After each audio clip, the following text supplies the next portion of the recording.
In this lecture, we will discuss about the Chinese civilization which developed during the ancient Bronze Age, that is, on the valley of Hwang-Ho Valley, and it is known as the Sorrow of China. The Shang civilization was the founding civilization in ancient River Valley Bronze Age civilization in China, which developed around 1765 to 1122 before Christ. Then, after the Shang civilization, the Shang Dynasty, the Chou Dynasty, which acquired it around 250 before Christ. So, regarding the Chinese civilization, the far center of civilization in China developed in the region of the river Hwang-Ho. Like all rivers flowing through plains, the Hwang-Ho rich soil and plenty of water, but this river often changed its course after the floods. As a result, homes and fields were flooded and the canals dug to carry the water were put out of order. That is why this river is also called the Sorrow of China. However, it was the challenge which the river gave to the people living near it that resulted in the development of civilization in these regions. Just where the Hwang-Ho people came from or information as to their background is not known. China was the home of some of the earliest men in prehistoric times, but not much evidence has been found regarding the Chinese people immediately before the rise of civilization in the valley of the Hwang-Ho River.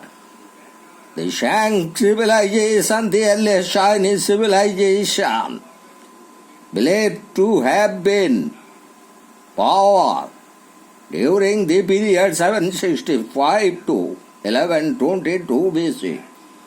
According to archaeological evidence, by the 14th century before Christ, the Shang people had developed a high level of culture comparable to the centers of the other early civilizations. They seem to have been skilled in the use of metals and to have known the art of writing.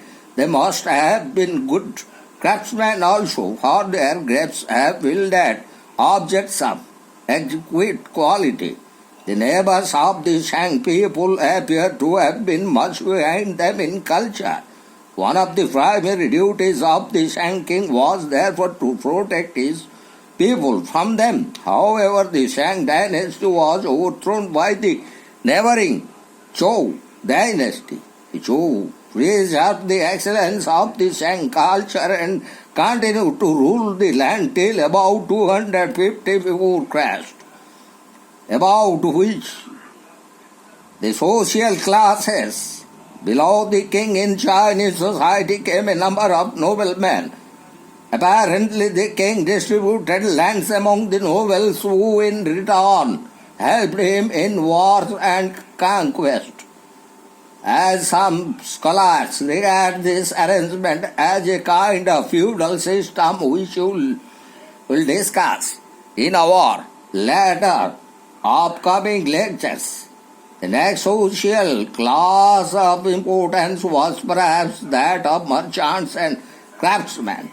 The bulk of the population was composed of farmers, and at the lowest end stood the slaves, who were in other cultures of their time prisoners of war. The Shang king spent considerable time in war and conquest. They therefore needed a good army, and soldiers occupied a place of importance in society. The soldiers were bronze helmets and a metal body armor, bronze daggers, axes, bows, and metal-tipped arrows have been discovered from the Chinese civilization. As in those cultures and civilizations that already we have discussed, the prosperity of the Shang people depend on agriculture. Millet was the main cereal cultivated. Wheat was introduced later. The Shang people came to cultivate rice also on a large scale. The Chinese worked out an elaborate system of irrigation which reduced the distress caused by floods. Thus a surplus food grains was available and this helped the progress of their civilization. From very early days, the Chinese wore linen clothing. This is evidence that the Shang people also used silk. Breeding of silkworm was begun and silk production became an important Chinese industry. The Chinese made very fine pottery, which they learned so to glaze. They also learned to make dishes of porcelain, which still call porcelain dishes China ware or simply China made. The specimens of metal work that have been found tell us that the Chinese metal worker was a master of his craft. He often worked patterns on vases, which shows that he was an artist as well. Some of the bronze articles of the Shang period are superior to many produced later. Not much is known as how the Chinese cities were planned. Houses were built of clay and timber. Those of the rich stood on high platforms of beaten earth. The walls of the houses were usually made of matting plastered with mud. Timber was found in plenty in China and was used extensively in buildings. Palace walls were of polished wood. Much of the woodwork has naturally perished, but the few carvings on wood which have survived give proof that the Chinese were excellent carpenters. Some of the woodwork was also inlaid with ivory. Chinese religion in exclusively they believe in ancestor worship. In ancient China, they believed that death transferred a mortal into a spirit and that the spirit possessed great powers. The dead person was wrapped in matting for burial in a grave. Furniture, pottery, bronze vessels, and other objects were placed with the dead body.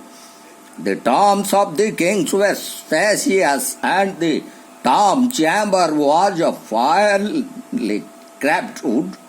This reminds us of the Egyptian burial customs that already we have discussed under the Egyptian civilization. The gods worshipped were, as in other civilizations, the forces of nature by the Chinese people. But the Chinese also believed in chief god, whom they called the ruler above. People wanted to know what would happen to them in the future. They wanted the gods to tell them what to do and how to act so that they could gain their end. So they approached a priest or a holy person who was supposed to be in close touch with the gods. Thus developed the very practice of consulting oracles. The questioner used to ask the oracle a number of questions. The oracle argued politics, tortoise shells and bones of cattle and made small holes in them. The Chinese script is generally thought that the Chinese script was originally derived from the Sumerian.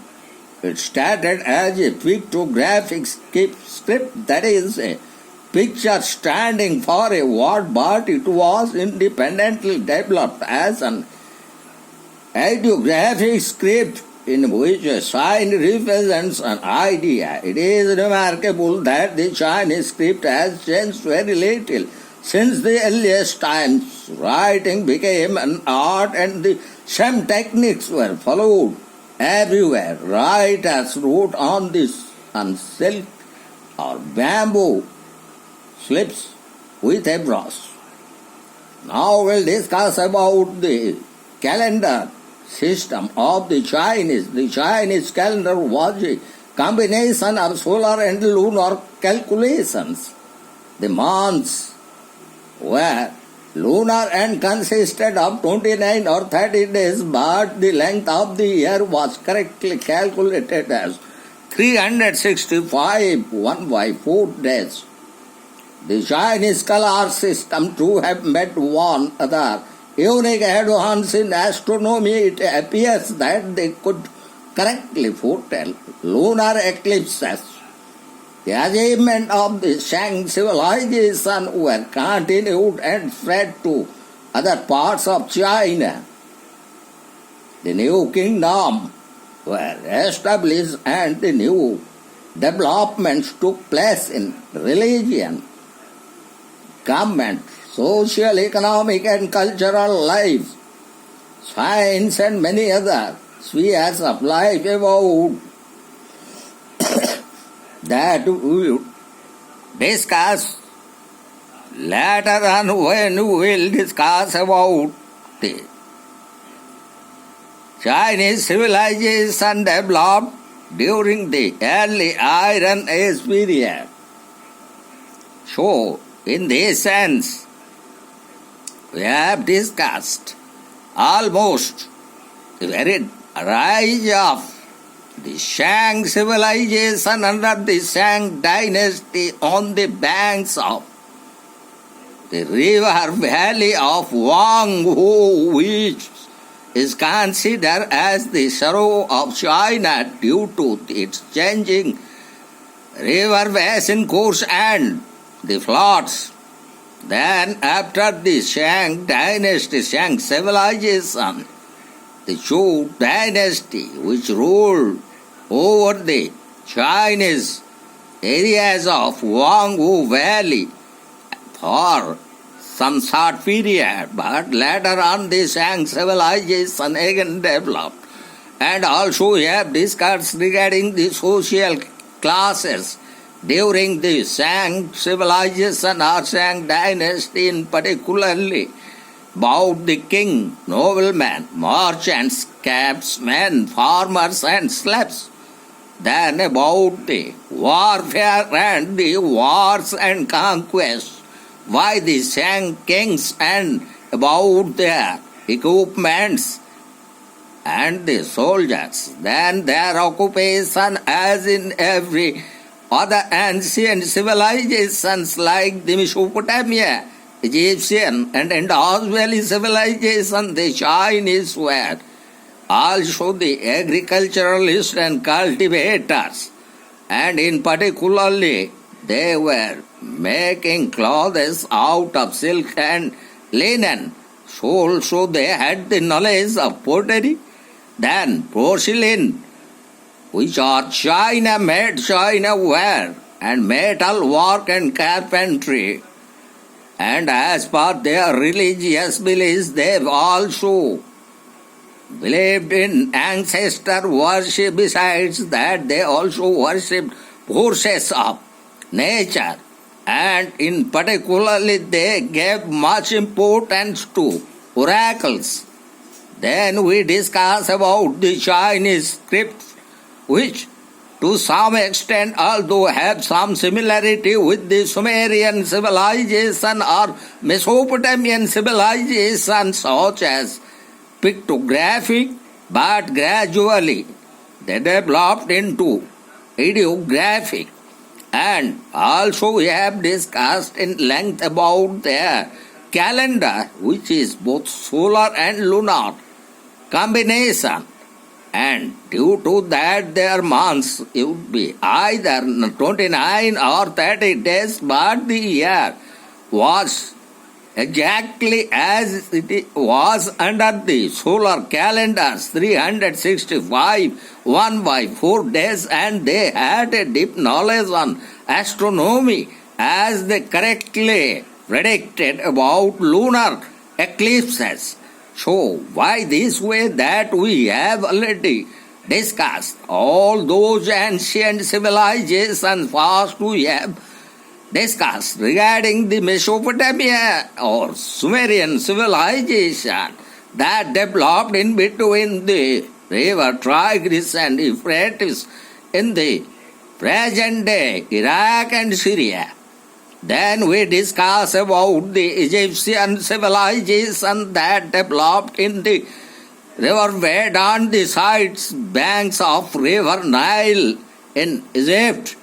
And then we discuss about the Indus Valley civilization or the Harappan civilization as it developed in the cities of Harappa and Mohenjo-daro. And in that context we have discussed the 1970s French discovery of the Mehergarh archaeological discovery which was found in Baluchistan, and it was almost dated around 7000 years before Christ.